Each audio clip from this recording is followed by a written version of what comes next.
A Great Argead Saga Alexine, Alexander the Great. Volume 2, Leonnatus, The Sacred Band. By Macaulay Naki. Episode 17, Anatomy of Brotherhood.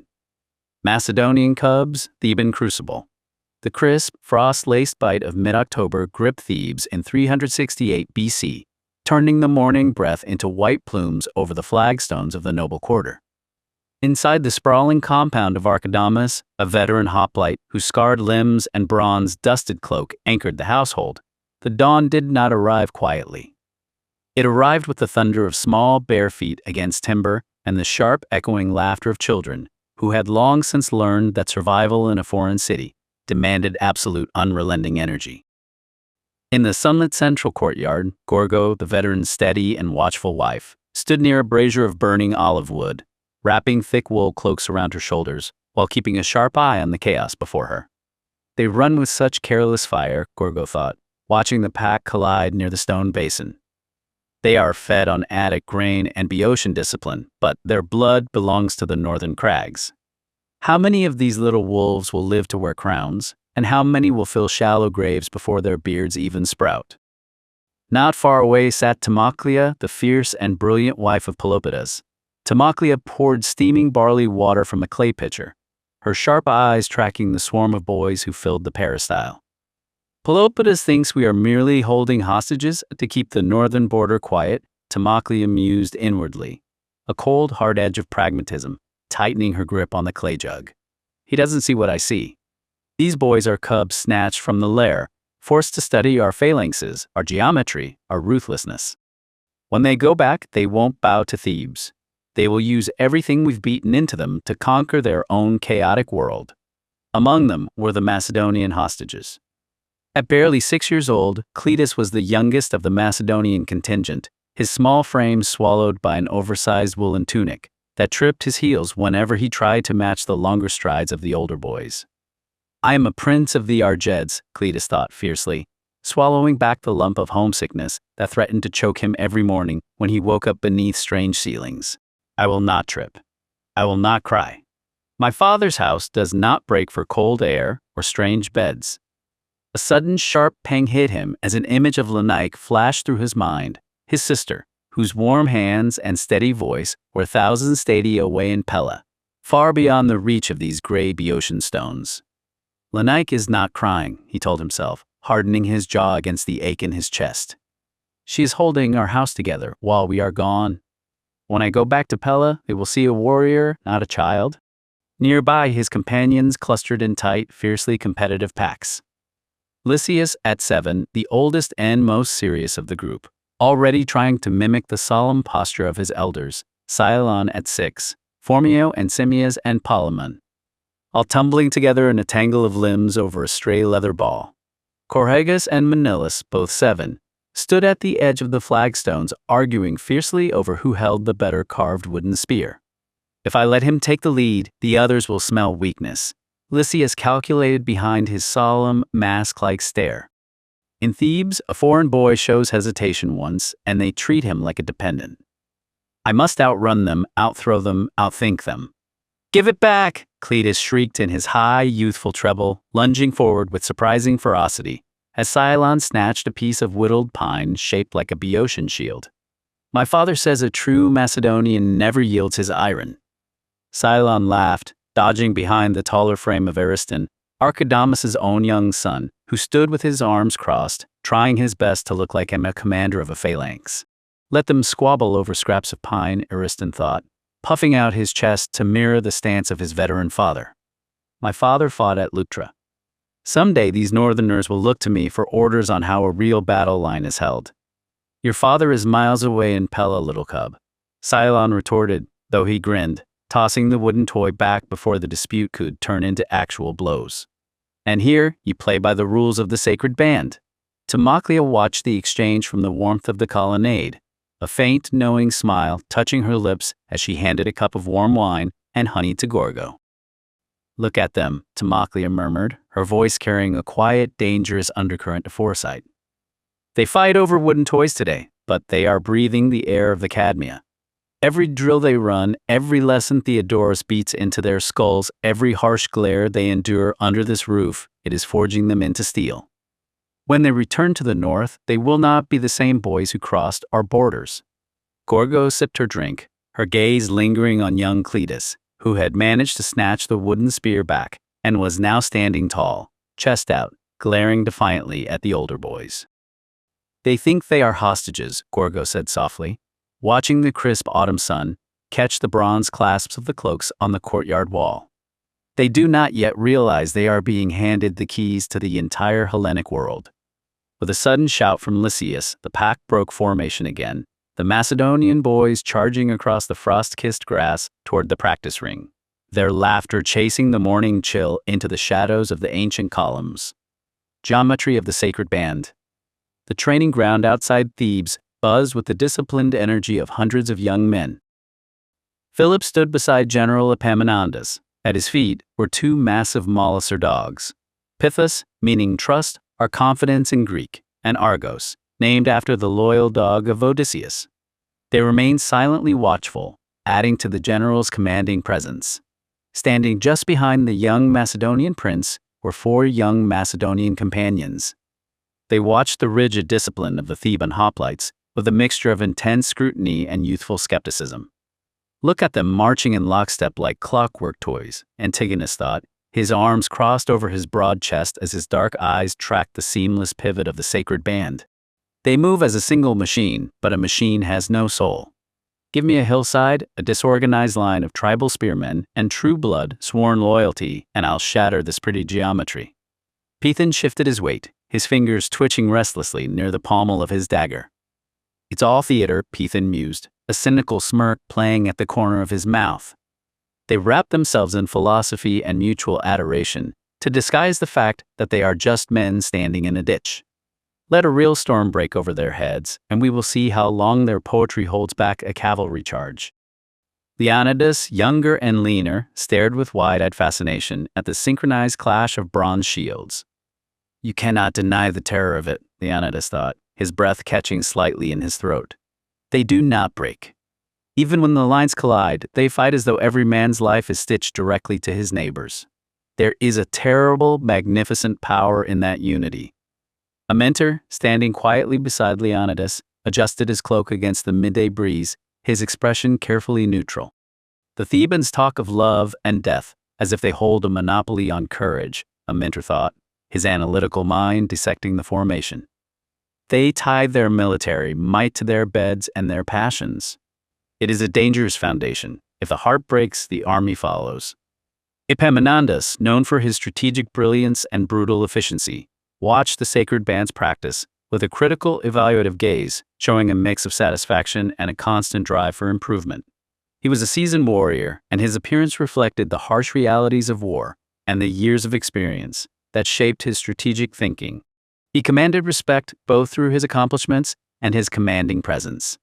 A few paces away, Epamin stood with his arms crossed, his seasoned gaze fixed on the sacred band. Next to him, Caphisidorus, Epaminondas' beloved, and a commander within the sacred band, watched with almost fierce pride, his posture radiating the same disciplined strength as the men he led. Philip, his gaze fixed on the disciplined movements of the sacred band, broke the silence. Their unity. It's unlike anything I've ever witnessed, he murmured, his voice barely audible above the rhythmic clash of bronze on bronze. Epaminondas chuckled, a dry, rasping sound that belied the intensity of his gaze. Love and death, boy. A potent combination, wouldn't you agree? The men of the sacred band fight not only for Thebes, but for each other. Their bond is forged in the fires of shared experience and the sweat of countless battles.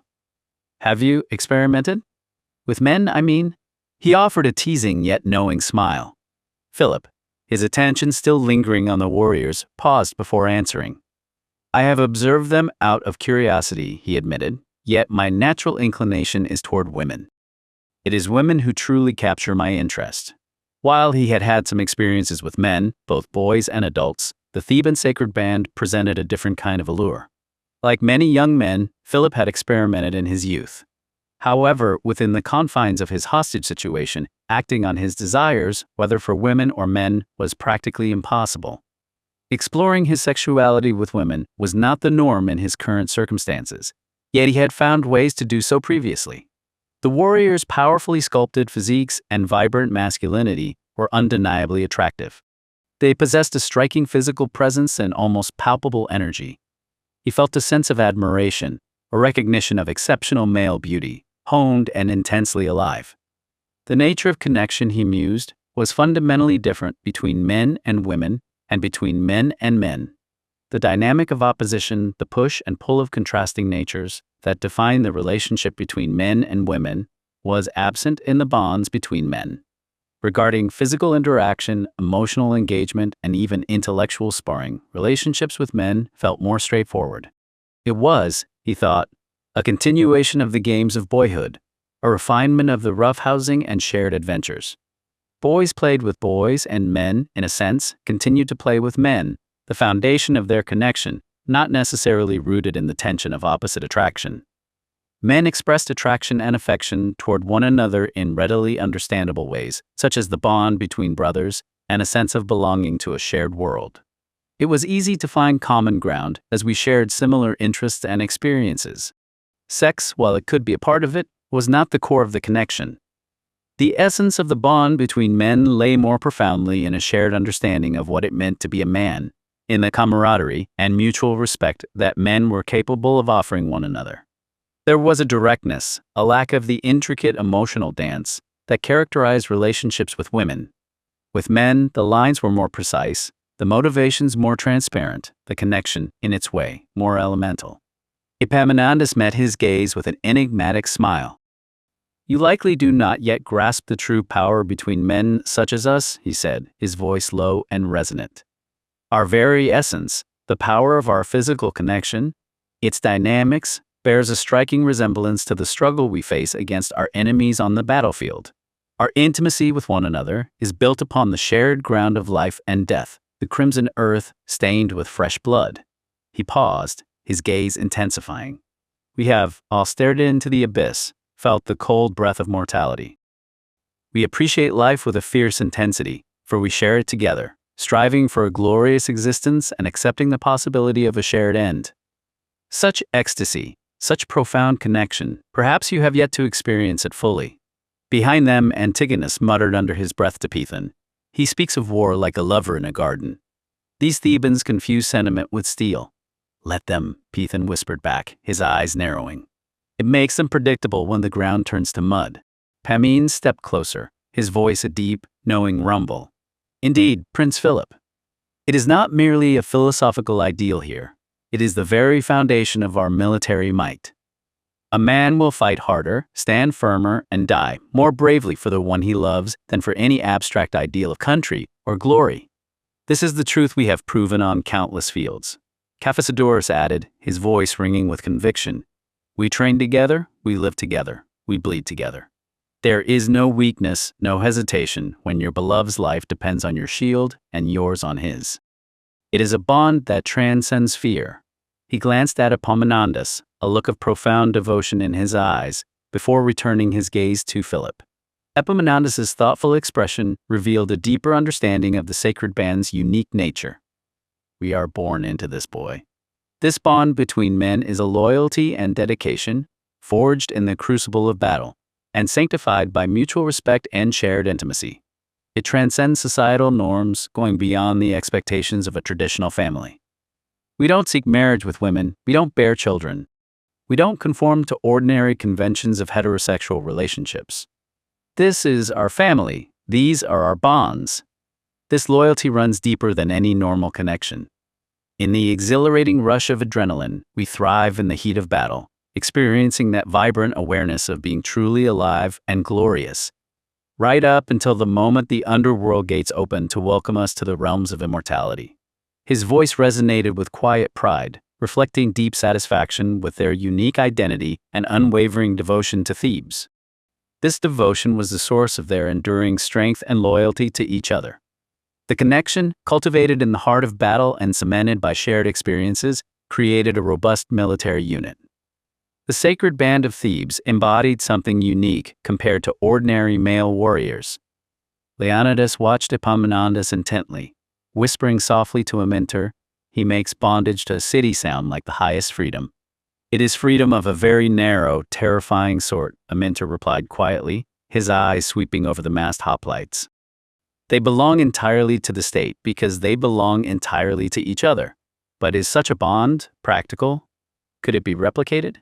The question hung in the air, a subtle challenge, and a glimpse of the strategic mind already forming within the young prince. Epaminondas turned, meeting Philip's gaze. The older man's sharp and assessing eyes seemed to pierce through the young prince's carefully constructed composure. Practicality, Prince Philip, is a relative term. What appears impractical to one might be the very key to victory for another. The Sacred Band demonstrates that loyalty, forged in a bond stronger than mere duty, can be a formidable weapon, but it requires a certain kind of leadership, a leader who understands not just strategy, but the very hearts of his men. He paused, a ghost of a smile playing on his lips. Perhaps you, Prince Philip, will one day learn to cultivate such a bond among your soldiers. A sudden chill ran through Philip despite the warmth of the Theban sun. Epaminondas' words were not merely an observation but a challenge, a veiled warning. The general's words echoed within him, his ambition reflecting at him, stronger and more potent. Sacred Band's barracks. After a day of rigorous training and classes, and with the private tutoring sessions with generals Epaminondas, Pelopidas, and Pamines finally concluded, Philip felt the familiar ache in his young bones. But the day was not yet over. Epaminondas led him deeper into the vast Theban military complex, a sprawling city of its own, separate yet connected to the main polis.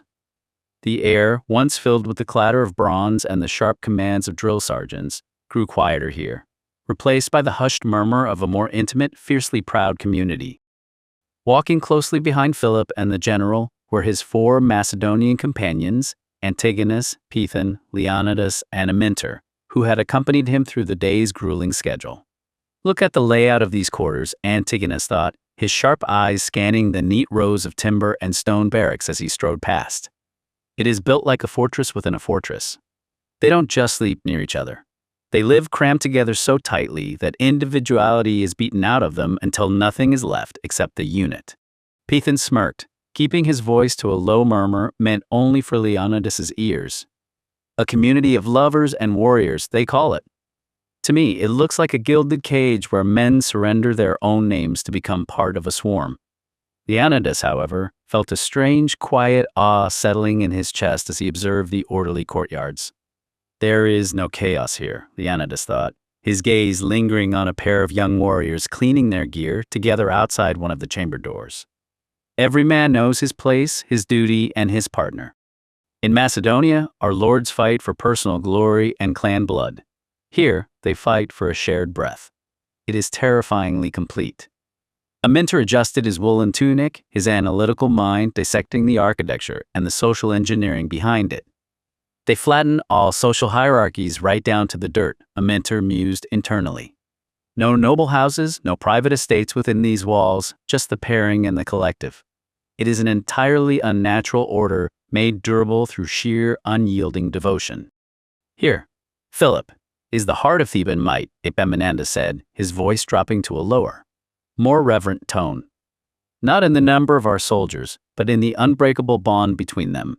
They stopped before a section of the complex that was distinct from the others. While the main barracks for the Theban phalanx were solid and functional, this area was laid out with a more considered design. The architecture was simple, sturdy stone and timber, built for practicality and endurance, but the layout was clean and orderly, centered around a central courtyard. This, Epaminondas gestured with a sweep of his arm, is where the Sacred Band, our most precious unit, lives and trains. It's designed to accommodate all 300 men, not just the 150 pairs of lovers, but also their apprentices and future generations. The barracks themselves were long, single-story structures with tiled roofs, each designed to foster a sense of familial intimacy. Unlike the sprawling, open dormitories of other units, these were divided into smaller, self-contained chambers. Rather than a private room for each pair, the chambers were communal living spaces, each housing a small number of men to foster a tight-knit camaraderie. Each man had a simple cot and a small chest for personal belongings, but the space was shared. This uniform design was deliberate, intended to flatten traditional social hierarchies and reinforce that within the Sacred Band, The bond between the two men was the only status that truly mattered. The apprentices, the next generation of the band, lived in a separate but adjacent chamber, allowing them to observe their mentors and be readily available for instruction. The bond between the aorist and the aeromonus is not just for the battlefield, Epaminondas explained. It is a total bond. They live, eat, and train together. It is an apprenticeship in both war and life. When a member falls in battle, his partner will carry his name and memory, and the unit will be made whole again by a new pairing. It's a sacred trust that ensures the sacred band's strength and honor endure for generations. Philip nodded, his mind wrestling with the concept. He had always been more drawn to the company of women, yet he understood that same-sex love was a recognized, even celebrated, part of Greek culture. He was open to the idea, a quiet acknowledgement of the world he lived in, even if it had not yet been his personal experience. The depth of the devotion Epaminondas described, however, was something new. He hesitated, then spoke, his voice low.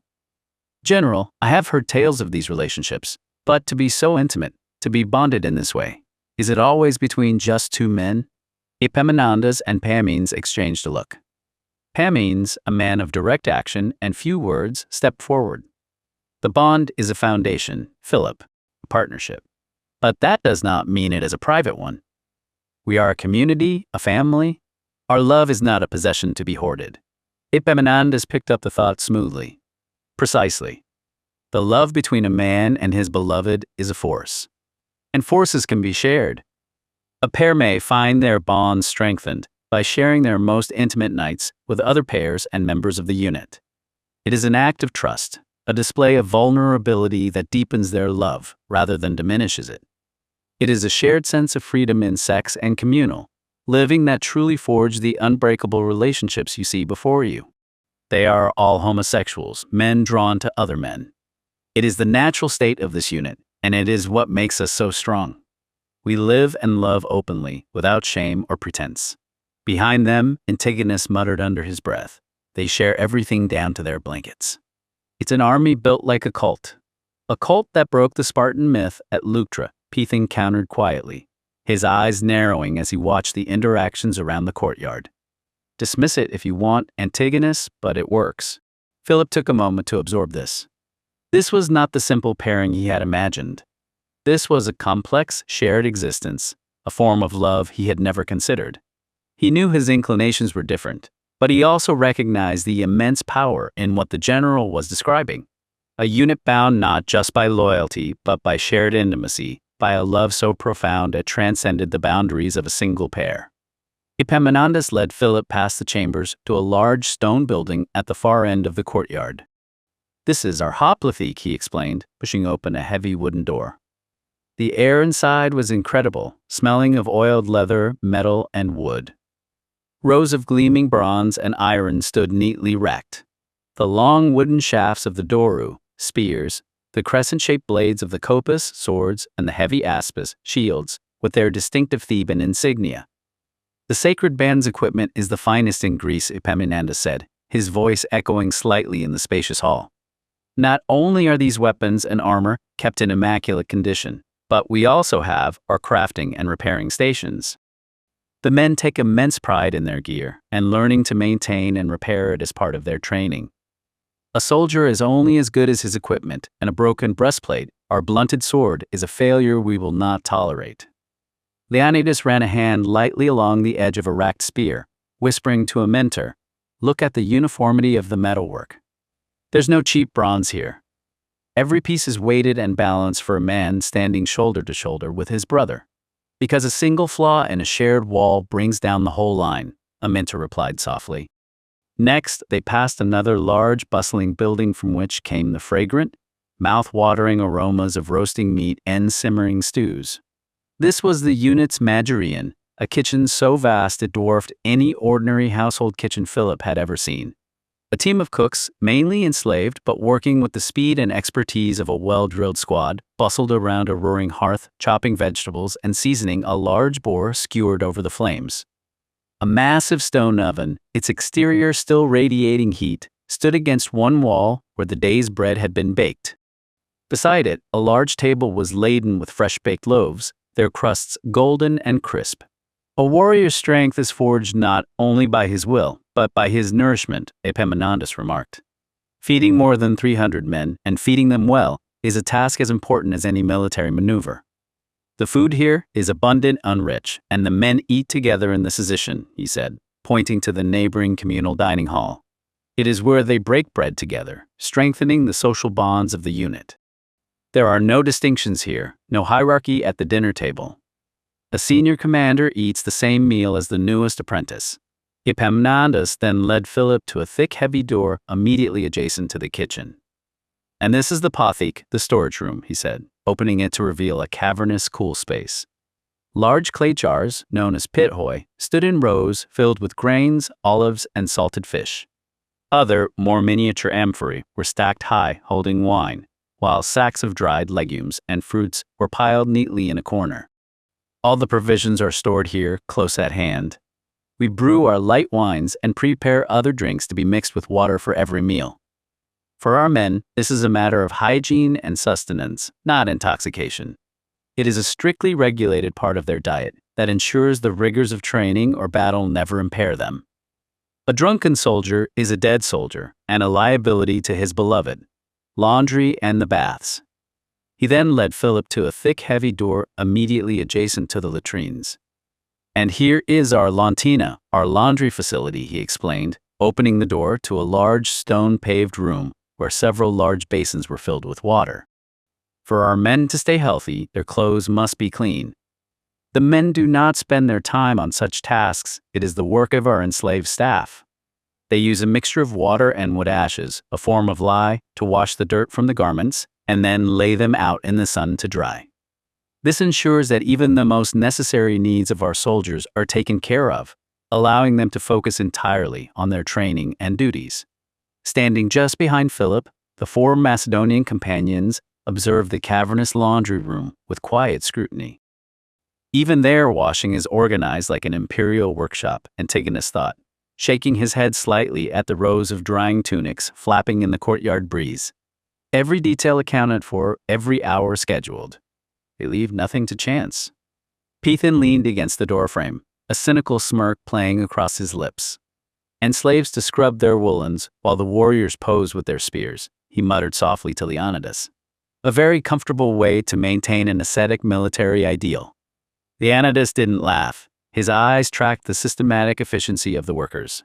It keeps them free of petty chores, Leonnatus thought. In our northern camps, men spend half their days mending rags and foraging for firewood. Here, the machine runs without friction. Amyntor adjusted his cloak, his gaze analytical. Total institutional control, Amyntor mused silently. From the plate to the wash basin, the state owns every minute of their existence. Epaminondas then brought Philip to a thick, heavy door, the air on the side growing noticeably warmer. Before a man can enter the bathhouse, he must prepare himself, he said, opening the door to reveal a spacious antechamber, lined with wooden benches and individual alcoves carved into the walls. This is our apoditerion, the changing room. The men store their gear and clothing here on these racks and shelves. The air was cool and dry, a stark contrast to the steamy air of the bathhouse beyond. Finally, they entered the centerpiece of the Sacred Band's living quarters, the Theban, a bathhouse designed explicitly for their use. The air was thick with the scent of steam and fragrant olive oil. But Philip's attention was immediately drawn away from the cool plunge pool and heated basins to the men themselves. Over 300 of them moved with effortless grace, their bodies honed by years of relentless training, a breathtaking spectacle. They were like living statues of the gods, each one a manifestation of physical perfection, a warrior's Apollo. The lines of their muscles were defined and powerful, and the network of veins across their arms and chests spoke of incredible strength. Scars, badges of honor from past skirmishes, traced their skin, telling silent stories of survival and victory. Behind them, the 4 Macedonians stepped into the steamy warmth of the bathhouse, their own reactions shifting as they confronted the naked, unvarnished reality of the Theban elite. Antigonus went entirely still, his critical facade slipping for a fraction of a second as he looked at the sheer physical mass and coordination of the bathers. By the gods, they aren't just drilled in formation, Antigonus thought, his eyes narrowing with a sudden, sharp realization. They are built like a wall of granite. Every single one of them. Peithon whistled under his breath, his cynicism temporarily silenced. Well, Peithon mused internally, his gaze sweeping over the polished marble and the bronzed, scarred physiques. If half of what they look like translates to the field, it's no wonder the Spartans broke against them. Leonnatus felt a hot flush rise to his cheeks, turning his gaze slightly away before being drawn back by the sheer aesthetic power of the scene. It's overwhelming, Leonnatus thought, his heart hammering a quick rhythm. In Macedonia, we admire a man for his lineage or his skill with a broadsword.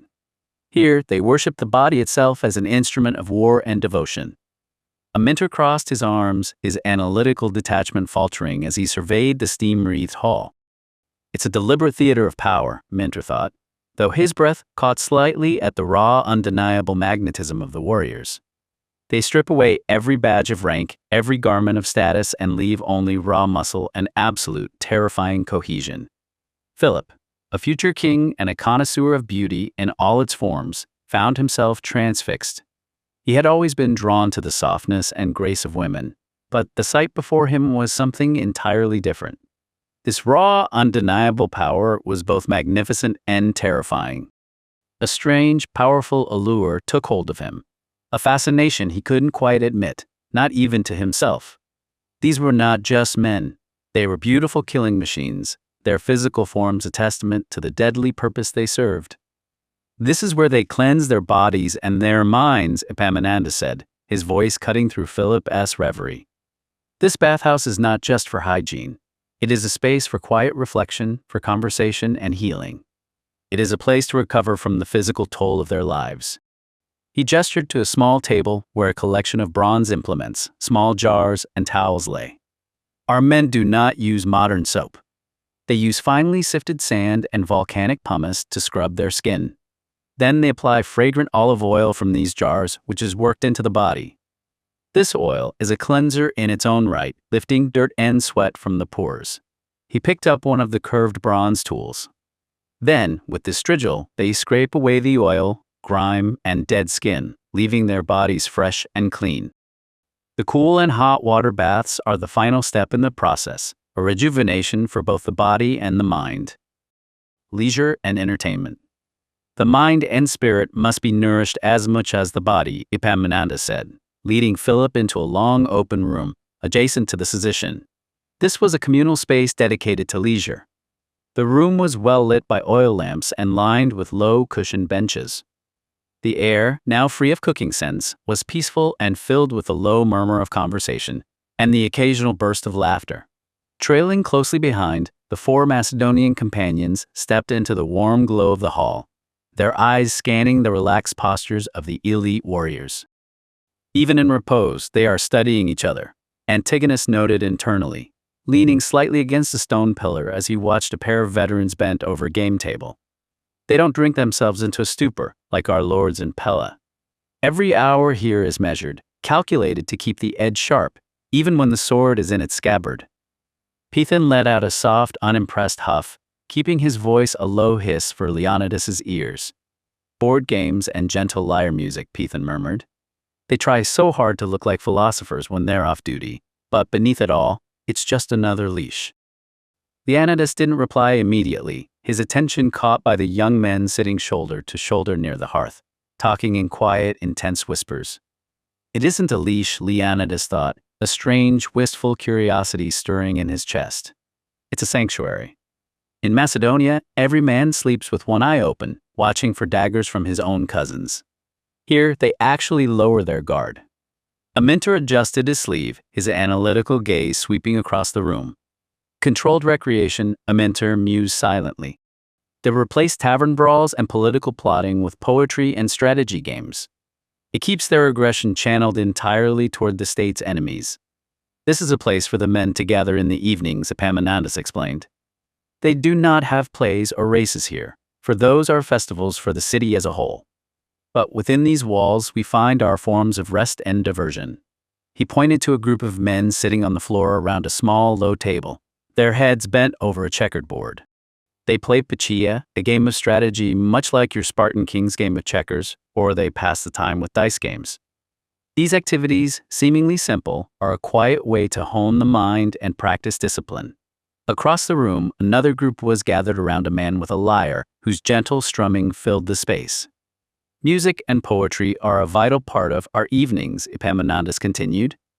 A man will often recite the great epics of Homer or the tragedies of the poets. Not only is it entertainment, but it reinforces the values of courage and honor that are our foundation. Philip noticed that many of the men seemed to be engaged in deep conversation, often in pairs, their heads close together. Epaminondas saw his gaze and smiled. And for many, the greatest pleasure is simply to sit and talk. We call these evening symposiums, though they are not the boisterous, wine-soaked parties of the wealthy Athenians. Here, they are sober gatherings where men may debate philosophy, discuss strategy, or share stories from their homes. It is another way to strengthen the bond between the Aristes and his Eromenus, to share their minds as they share their lives. Antigonus caught Peithon's eye, offering a dry, cynical grimace. Sober symposiums, Antigonus thought. Give me a skin of strong northern wine and a roaring fire any night over this earnest theater of brotherhood. Agreed, Peithon thought back with a sharp smirk. Let them talk of love and philosophy. When the iron flies, it's blood that answers. As they emerged from the Sacred Band's compound into the cooling evening air, Epaminondas pointed to the broader military campus. Beyond these walls, you will find the rest of our Theban military might. The barracks for our cavalry, our slingers, our engineers, all well organized into their distinct units. We have a mix of all sorts of men, Philip. Single men, married men, and men who love other men. They are all soldiers of Thebes, and they all contribute to our strength. But the Sacred Band is unique. It is a brotherhood forged in love and death, a unit that fights not just for their city, but for the man beside them. Philip looked back at the simple, well-ordered quarters. He saw now that the true power of Thebes was not just in its tactical innovations or its phalanx formation, but in its ability to create a system where the most profound human bonds were transformed into a formidable military advantage.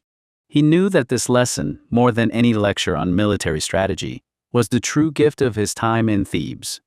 Peloponnese, politics, and a divided path. The air in Thebes, a city now at the zenith of its power, was thick with the scent of both triumph and political intrigue. Just a few years earlier, the stunning victory at Leuctra had shattered Sparta's centuries-long dominance, thrusting Thebes into the heart of the Greek world. Epaminondas had returned from his second grueling invasion of the Peloponnese, a campaign of immense strategic importance. This was no mere raid, it was a mission to cripple Sparta permanently. Epaminondas' army had marched into the heart of Spartan territory, liberating the long-oppressed Messenian Helots and founding the fortified city of Messene as a lasting stronghold against them. This act dealt a devastating and irreversible blow to Sparta's economy and military might. Yet, upon his return, the hero of Leuctra found himself not basking in glory, but navigating the treacherous currents of domestic politics. His success had bred jealousy, and his political rivals were eager to diminish his influence, threatening him with charges for allegedly exceeding his command. The assembly hall, typically a forum for civic debate, felt more like a tribunal. Whispers followed Epaminondas as he entered, his simple tunic a stark contrast to the more ornate robes of his accusers. He stood before the bull, his posture erect, his gaze unwavering, even as the charges were read. Epaminondas, son of Polymnus, stands accused of prolonging his command beyond the appointed term as boedarch, and of failing to press the advantage against Sparta, thereby endangering the state. A chorus of murmurs rippled through the gathered citizens. His political rivals, emboldened by his extended absence and perhaps envious of his immense prestige, saw an opportunity to clip the wings of the eagle. Epaminondas raised a hand, silencing the din. His voice, though calm, resonated with authority. Citizens of Thebes, I stand before you not to deny the duration of my command, but to explain its necessity. When we marched into Laconia, we did more than raid their fields. We shattered the chains of the Messenian Helots, a people enslaved for centuries. We laid the foundations of Megalopolis and Messene, new cities, strong bulwarks against Spartan resurgence. These are not mere military outposts, but strategic foundations for a new order in the Peloponnese, an anti-Spartan order that will secure Thebes' future for generations. To abandon these nascent states, to leave the liberated Messenians vulnerable, would have been a betrayal of our allies and a strategic folly. The success and longevity of this grand strategy, I submit, hinged on continuous oversight and diplomatic maneuvering, not a hasty retreat dictated by a calendar. Just as a rival orator began to rail against the costly ventures and unnecessary risks, a familiar, forceful voice cut through the chamber. He speaks the truth. It was Pelopidas striding forward, his presence a powerful endorsement. My comrade Epaminondas acted with foresight and integrity. We, the Bodarchs, agreed to these extended terms for the good of Thebes. He did not fail to press the advantage against Sparta. He chose a greater, more lasting victory, the permanent crippling of their power by liberating their very foundation. To accuse him now is to accuse the very policy that has made Thebes supreme. The debate raged for hours, but Pelopidas's passionate defense, coupled with the undeniable strategic gains, swayed the assembly. Epaminondas was acquitted. The charges, though politically motivated, had been a draining ordeal. To be continued in episode 18, Aristotle, Absent Master. Watch and listen now. Watch the cinematic video trailer. Listen to the full saga now. Bookmark Volume 1, Lysias Playlist. Volume 2, Lysias, the Sacred Band Playlist. Bookmark Volume 1, Divine Oracle Playlist. Join the Vanguard. A new episode drops every single day until the epic conclusion of Volume 2. Each chapter delivers a tight, hyper-focused 10 to 30-minute hit of cinematic historical drama, perfect for your daily plunge into antiquity. Subscribe to follow the bloody rise of the Argead dynasty. Thumbs up to help push our Vanguard through the algorithm's gauntlet. Comment below.